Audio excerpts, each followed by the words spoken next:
হযরত মূসা আলাইহিস সালামের তার ছেলেকে কেন কোরবানি দিতে চেয়েছিলেন?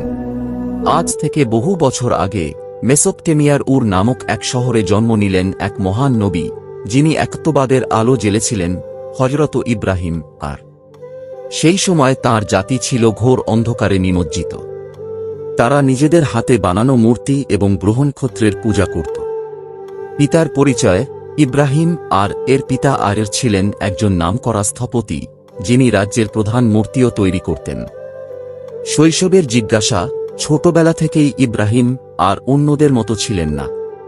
তিনি দেখতেন মানুষ কিভাবে নিজেদের হাতে বানানো পাথরের কাছে প্রার্থনা করছে।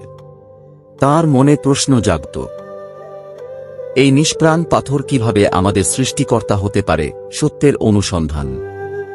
দৃশ্যের বর্ণনা: ইব্রাহিম আর প্রথমে চাঁদ, তারপর সূর্যকে দেখে ভাবছেন। তিনি রাতের আকাশে চাঁদ দেখলেন,